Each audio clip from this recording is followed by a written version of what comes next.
Les amis, pendant que le monde regardait ailleurs, Donald Trump posait l'Air Force One sur le tarmac de Pékin. Et avec lui, près d'1 trillion de dollars de puissance économique américaine. Ce n'était pas une visite diplomatique ordinaire, c'était un message.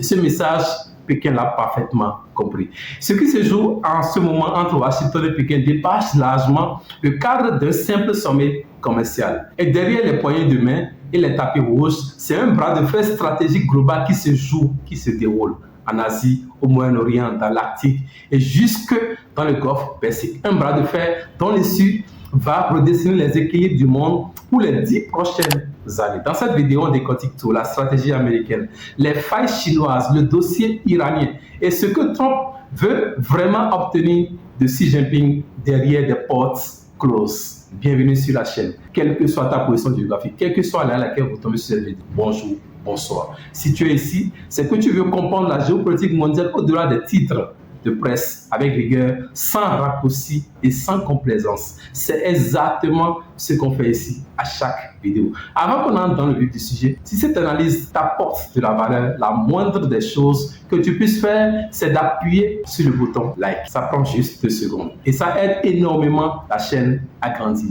Et si tu n'es pas encore abonné, c'est le moment. Active la cloche pour ne rater aucune analyse. Maintenant, on commence. C'est une image qui en dit long. L'Air Force One posée sur le tarmac de Pékin, accueilli par une fanfare militaire, des centaines d'enfants agitant des drapeaux américains, des fleurs, un tapis rouge, le protocole chinois dans toute sa splendeur. Tout était calculé, orchestré, mis en scène.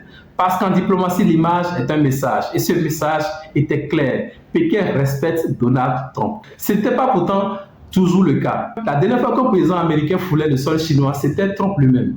Il y a près de 10 ans. Avant lui, Barack Obama avait vécu une humiliation feutrée, mais réelle. Pas de vrai escalier au pied de l'avion, pas de tapis rouge, une sortie par la porte arrière et un responsable chinois qui avait eu le culot de lancer à un membre du staff américain. Ici, c'est notre pays, c'est notre aéroport. Joe Biden n'avait pas été mieux traité.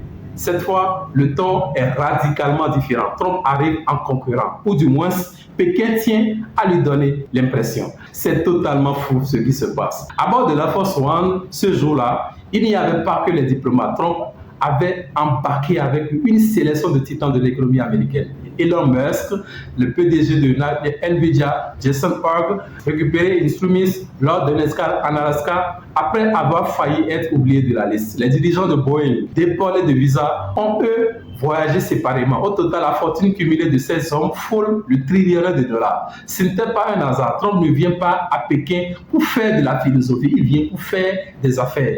Le message est limpide. L'Amérique veut vendre.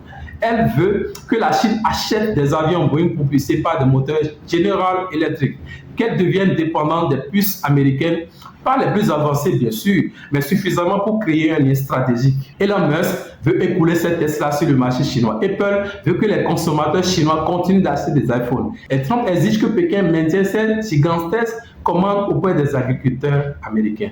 Dans les coulisses, on surnomme déjà ce sommet Boeing, bœuf et haricots. Un résumé brutal mais honnête. Trump n'arrive pas à Pékin en position de faiblesse. Loin de là, depuis plusieurs mois, l'administration américaine a méthodiquement renforcé sa posture stratégique en Asie-Pacifique. Les exercices militaires américains se multiplient au large des côtes asiatiques, en coordination avec les alliés de la région. Des accords de défense ont été signés avec des partenaires clés pour contrôler les points de passage stratégiques. Quelques jours avant l'arrivée de Trump à Pékin, un missile Tomahawk a été tiré en mer de Chine méridionale, un signal sans ambiguïté. Et le jour même de l'atterrissage présidentiel, Taïwan conduisait ses propres exercices militaires avec chars et missiles japonais. Sur le plan commercial, les États-Unis viennent de conclure un immense accord énergétique avec le Japon. Le secrétaire au Trésor Besson a finalisé une partie d'un accord commercial avec la Corée du Sud. Une colonie technologique dédiée à l'intelligence artificielle a été créée aux Philippines. Et les États-Unis multiplient les accords miniers à travers le monde, du Groenland dans l'Ukraine, en passant par le Congo, dans le but explicite de réduire leur dépendance aux chaînes d'approvisionnement chinoises. En parallèle, Washington a vendu pour 11 milliards de dollars d'armes à Taïwan, avec un nouveau paquet militaire de 25 milliards supplémentaires attendant la signature de Trump à son retour de Pékin. C'est stratégique. La stratégie est cohérente, méthodique et assumée. Encercler diplomatiquement, économiquement et militairement la Chine tout en lui laissant une porte de sortie négociée. Car la réalité économique chinoise est nettement moins brillante qu'elle ne le paraît. Les marchés montrent des signes de fragilité. Le secteur immobilier traverse une crise structurelle profonde. Les institutions financières accumulent des créances douteuses. La population vieillit à un rythme qui menace le modèle de croissance. Et les restrictions américaines sur les semi-conducteurs commencent à produire leur effet. L'accès aux puces les plus avancées est bloqué, ce qui ralentit le développement technologique chinois dans des secteurs critiques. Mais ce qui est fascinant, c'est la vulnérabilité la plus immédiate de Pékin. C'est sa dépendance aux exportations. Contrairement aux États-Unis, dont la consommation intérieure constitue le moteur principal de l'économie, la Chine vit largement de ce qu'elle produit et vend au reste du monde. Si la demande mondiale ralentit, et elle ralentit déjà, les exportations chinoises s'effondrent. Ce n'est pas une théorie, c'est une équation et Pékin le sait mieux que quiconque. Il est donc dans l'intérêt objectif de Xi Jinping de trouver un terrain d'entente avec Trump, avec les États-Unis. Mais l'économie n'est pas que la surface du jeu. En dessous, il y a le Moyen-Orient, et plus précisément l'Iran, ce qui se passe dans le détroit d'Ormuz. Les États-Unis ont expulsé les intérêts chinois du canal de Panama. Ils ont neutralisé les deux principales sources de revenus pétroliers qui alimentaient le système iranien sur le marché noir, l'Iran lui-même et le Venezuela. Dans le Golfe Persique, des navires chinois sont actuellement bloqués, incapables de circuler librement. Un cargo transportant une cargaison chinoise a même été touché récemment, officiellement par accident, mais l'incident illustre parfaitement la fragilité de la situation. La Chine a un besoin vital que le détroit d'Ormuz reste ouvert. Les États-Unis, eux, ont les moyens de décider qui passe et qui ne passe pas. La situation devient incontrôlable. Washington veut que Pékin utilise son influence sur Téhéran pour pousser l'Iran à abandonner ses ambitions nucléaires. Le vice-président américain a été clair dans cette déclaration. L'objectif fondamental des négociations actuelles, c'est obtenir des garanties suffisantes pour empêcher définitivement l'Iran de se doter de l'arme nucléaire. Les discussions ont progressé. D'abord au Pakistan,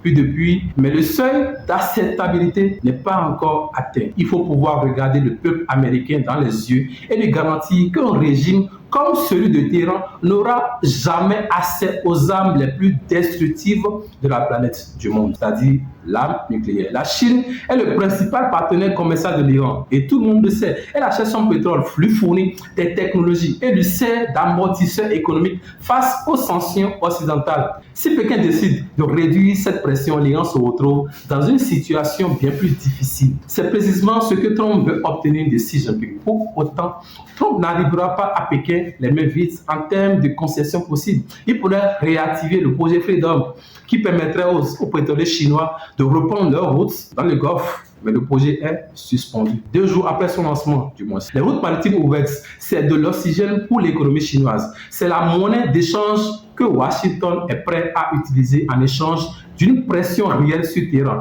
Mais certains sujets ne sont pas négociables. Trump sera ferme sur le fentanyl, le trafic de précurseurs chimiques en provenance de Chine qui alimente la crise des opioïdes américains est une ligne rouge. Le piratage informatique d'État et les opérations d'espionnage sur le sol américain sont également sur la table et ne se négocient pas à la baisse. Et sur Taïwan, Pékin ne doit se faire aucune illusion. Trump ne reculera pas. Trump ne reculera jamais. L'Arctique est un autre front silencieux mais crucial. Les États-Unis construisent actuellement 3 nouvelles bases au Groenland et 5 nouveaux brise-glaces avec l'objectif explicite d'écarter la Chine de cette région stratégique. Ce que Trump cherche à Pékin, c'est quelque chose d'ambitieux et de paradoxal à la fois. Construire une relation de force avec Xi Jinping tout en maintenant un canal de dialogue ouvert. Pas la guerre froide, pas la naïveté non plus. Quelque chose entre les deux. Une rivalité gérée, codifiée, encadrée. Le secrétaire d'État